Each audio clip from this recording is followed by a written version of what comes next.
No nii, No nii. mõtlesin, et vanade aegade meeldetuletuseks ma teeks ka midagi garaažis. No pikk talv on selja taga ja sul siin see üldehitus on rohkem käpos kui autoehitus, nii et ma arvan, et see on hea mõte. Ma ei teagi, kuna Mersu kallal vist, ma arvan, oligi suve lõpus. Midagi veel sai tehtud või eelmise suve keskel, et... Ma arvan küll. Sa teilisid sellega vaikselt siin ju? Nüüd jah? Ei, aga oligi, siis mul läks see starteri jama tuli. Siis nüüd ma tegingi selle starteri, nii kui märts tuli, siis tuli isu ka koos päiksega, et võiks sõita ja siis tegin selle starteri ära lõpuks ja sõitsingi nädal aega ringi. Aga siis nüüd sai kontrollitud, et kõik töötab ja nüüd on siis hea aeg katki teha jälle asjad. Eelmine aasta, kui sa lõpetasid, sa tegid ju selle pambi ära mu kastile. Jah, aga peale seda ma ei saanudki sõita. Ei saanud proovida, sest et starter läks pekki ja siis sa viimasele võistlusele tegelikult tulnud, on ju. Aga tegelikult pamp oli valmis, et oleks saanud juba... Transbrake oli valmis, jah? Transbrake oli valmis, pamp oli valmis, oleks saanud ennast sisse pampida ja täis boostiga minna, aga noh, kui... Ühesõnaga, räägi ise, mis ma siin ikka räägin? No, nüüd on aeg see uus turbo peale panna, uus vana kasutatud. Me mõnes videos mainisime ka seda, vähemalt näitasin karpi, kus sees ta oli, aga keegi näinud, mis seal sees oli täpselt. Ja no ühesõnaga ma isegi mäletan, mis selle pealkiri oli täpselt. G35 kärret, mis iganes need järgmised numbrid seal olid, 1060, ma isegi ei tea. Ma ka ei tea. Ühesõnaga päris korralik kuullager turbo ja see on kindlasti väga positiivne upgrade sellele Holsetile, ma arvan. Jah, et Holseti HP rating on 400, siis see algab sealt ja läheb edasi. No kuni mingi 900, mis kindlasti 700 või midagi sellist. Diisli peal oli vist natuke väiksed numbrid. Ühesõnaga jah, põhimõtteliselt seal, kus Holset lõpeb, see algab, et noh, ma ei tea, saab näha, mis ta teeb, loodame, et spool on okei. Ja siis on vaja mõned muudatused teha, selles suhtes, et sellel on see 3 tolli turbost välja minev osa. Kutsikal on praegu, ma ei tea, 2,5 äkki või 2 või 2,25 või mis iganes. Ja siis ühendus, mul on praegu seal selles Kangaroo, sellel koldel on siis T4 flansiga see, noh T4 flansiga on to ja siis selle jaoks sai tellitud e-paist rooste vaba 3D prinditud või ma ei mäleta, mis ta oli. Ühesõnaga siuke äge jupp, mis teeb siis T4-st kärreti. Mis teeb siis V-bändi, jah? Ja. Et see on V-bänd sisse ja V-bänd välja turbo. Just. Et siis on vaja natukene siin modifitseerida, aga pole mõtet kollektorit hakata ümber tegema, kui sul niikuinii ruumi on ja saab fantsi kasutada. Ja siis seal ruumi on. Ja pärast võib laua peal ongi näha, et tegelikult see HX35 on suurem kui see turbo.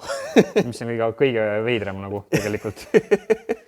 Aga ma ei tea, kui keegi mõnes videos tunneb see filtri ära, siis saab aru, millise auto pealt see pärit on. Ivari Milwaukee Audi pealt siis. Et see on, ma ei teagi, mis tal sellega kõige kiiremaks ajaks ei, aga... Ta 9 ikka leid sõna minu mõnest. Et see on kogenud turbo nii-öelda. Jah, ta on sõitnud kiiresti. Et siin natuke otsast ma lõikasin selle, tal oli mingi parankas ja tehtud, selle ma lõikasin ära, siin ma pean veits viilima veel. See näeb natuke rahv välja, aga see selleks. Muus osa on ta põhimõtteliselt sama ka vesijahutusega, mis mul on otsad juba olemas, vaata siin ma pean lihtsalt mingid AN-i peale tegema need enda omad. Ja õli väljavooks on ka AN-i peal, need ma pean ümber tegema. No põhimõtteliselt õlitus ja jahutustorud tuleb uued ja siis sumpsi otsad. Aga jah, ma arvan esimese asjana ma võtan selle Holseti maa, viskab selle adapteri sinna külge ja paigutab selle sinna kapoti all ära, vaatame mis asendis, kui palju, mida tegema peab. See võib päris vinge tigu olla. Et selles suhtes siis peaks teises pooles selle musta londiga ära saama. Peaks ainult ilusat puhast õhku sealt tagant välja tulema. Siis peaks minema kütuse ja selle õhusegu peaks paika minema. Et selles suhtes praegu jäi juba, nagu näha oli, et kütust oli rohkem kui õhku. Ja, et see oli väga õhkõrm piirne sul, kus on neid kruvisi keerasid, et kus hakkas suitsema ja kus tuli veel puhast. Praegu teoorias selle turboga peaks saama teisele poole kütust juurde keerata. Mis ilmselt ka siis tähendab kiiremat sõitu. Ja kiiremat sõitu, täpselt. Oota, mis sul tuletama vaatajate meelde, mis sul Mersu parimaks jäi eelmine aasta? 11.90 mingi 3 päev. Põhimõtteliselt B-pill, on ju? Yeah. Ja tegelikult ma arvan, see turboga 11.7 kindlasti on reaalne nagu 100%. Saab näha. Halvemaks vast ei lähe, loodame seda vähemalt. Kindlasti mitte. Korralik. No ma ütlen, see Holsetit nimetatakse maakeeli kapsariiviks. et võid sealt mida iganes lasta, et söödad kapsaid sisse sealt ees otsast ja see rivib ära ja midagi ei juhtu sellega. ma arvan, siit, sellest sai praegu maksimum võetud, et sealt rohkem ei tule nagu. Tegelikult Holset HX35-ga sõita ära 11.9 on suht kosmos. Tegelikult on suht kosmos sellest turbost, et see on väga hästi teeninud turbo nagu väga hästi. Tegelikult ma arvan, eks selle võib veel müüki panna, et ta on suhteliselt vähe sõitnud mul, ma olen taga kokku vist mingi 5000 kilomeetrit sõitnud selle auto peal ja üks hooaeg pluss mingi pool siis või mingid mõned tõmbed, et selles suhtes on ta praktiliselt uus asi. Kes tahab, kirjutage Karlile. Vaatame, kõigepealt tõestan turbo. Kõigepealt vaatame, et see uus töötaks, võib-olla peab vana peal tagasi minema. Ja just küll ta töötab, ega siin midagi enam ei ole. Aga muus osas on enam-vähem tundub, et mingi väike jaotusvedelikku leke on talve jooksul olnud siuke 10x10 sentimeetrit loik oli maas. Seisev auto. Projektikad lähevad ikka seises katki, see on täis tavaline värk. Just nii on. See lekib. Uus kork on olemas. Selle catchcan'i võiks ka lõpuks ära teha, et see ajutine on juba mingi 3. aasta siin peal. Ajutine permanentne. Mis on nidrolausti pudelist tehtud. Aga muus osas praegu väga nagu ei plaanigi midagi, et see Transbrake pluss uus turbo kokku peaks juba päris hea tulemus andma. Et slikid on ka olemas ja kindlasti ma arvan Transbrake'iga nüüd, kui sa saad pumpida korralikult ja nagu päriselt Transbrake'i peale kinni hoida, mitte jalapiduriga, siis see muudab mängu nagu kindlasti, kuidas ta läheb koha pealt ära. Et selles suhtes praegu nüüd nagu ma ütlen ausalt, nagu peale turbovahetust ma enam ei oska väga midagi nagu siis on nagu juba karm mootori ehitus, kui siit edasi tahad minna nagu. Ei, siis on kindlalt, muidu on plokk pooleks ja korradi need klapid pähe, et pole pointi. Et kõik LSD-d, kõik asjad on küljes, et siis pigem ma arvan, vaatame, mis selle siukse vähetuunitud seadega siis välja saab võtta siit. Ma arvan, et saab, sest et see on väga tootlik turbo ja kuna sul on ka 6 silindrit, et siis heitgaasi liigub piisavalt, et see turbo ellu äratada, et ma arvan, et ei ole mingi probleem. Ivar ütles, et ta sõitis ka enne HX35-ga, enne seda. Kunagi ammu, jah, just täpselt. Ja ütles, et spool jäi täpselt samma kohta. No see oli, rida 4 peal just täpselt, jah. See kuullaager, ma ütlen, see muudab mängu, aga eks me vaatame. Saab näha. Davai, ma hakkan tööle igal juhul.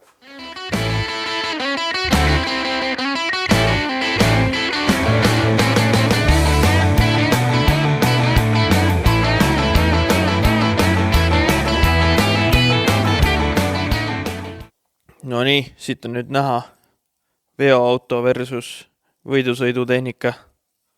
Üks on väga kompaktsem. Et see rekaturbo on veits suurem, kui on korralik võidusõiduturbo, nii et suurem ei ole vist alati parem.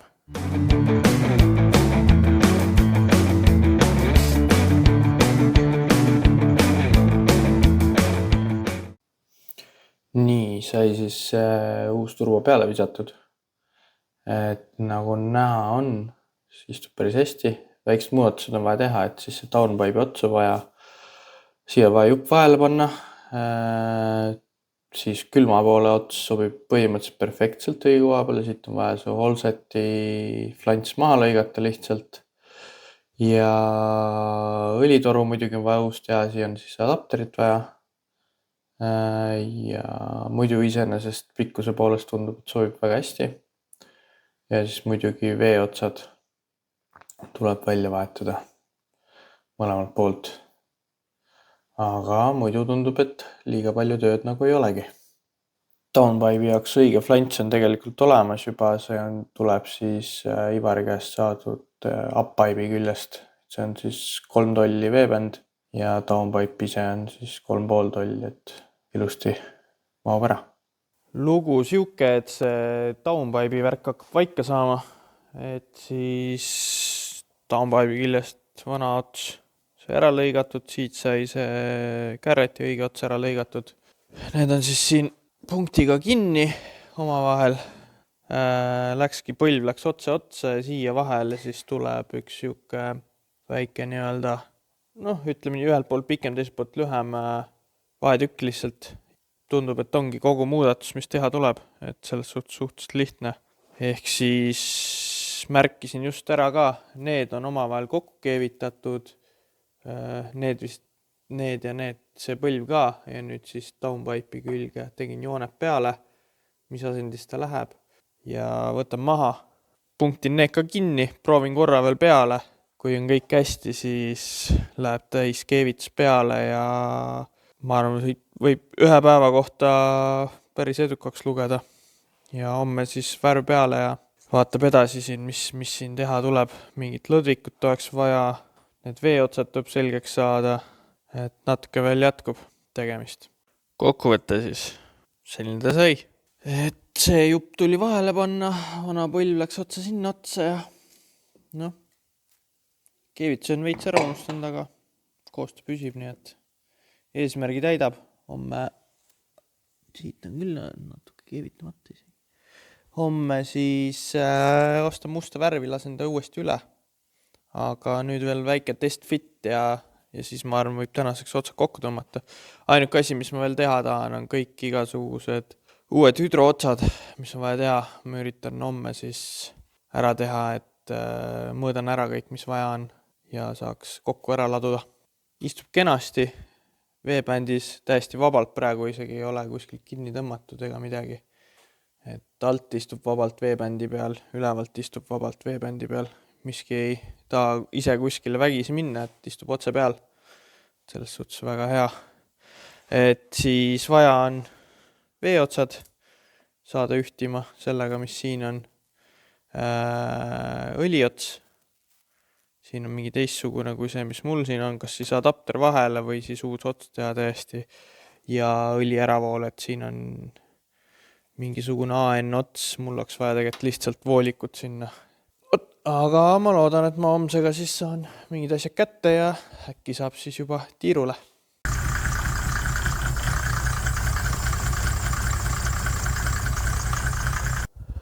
Nagu nägite, siis paistab, et kõik õnnestus esimesel korral. Täna siis sai siia need veeotsad sebitud.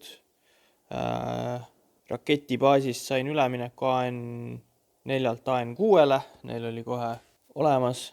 Ja samuti oli neil olemas kohe 2,5 tolline turbolõdvik, et kellel ka siuksed asjad käsil on, siis ilmselt, kui ei tea veel raketi baasist, saab igast head kraami, on koha peal ka olemas, nagu näha. Ja siis õlivoolik tuli jälle Revalflowst, nagu ikka. Et ma ei tea, et siis kui varem ei näe, siis ma arvan, et rajal juba avalaksul. Ilmselt mingit suuri muudatusi vahepeal ei tule. Et siis saab ära testida uue turbo pluss transpreigi. Vaatame, mis aegu lubama hakkab. Aga näeme järgmine kord. Tšau!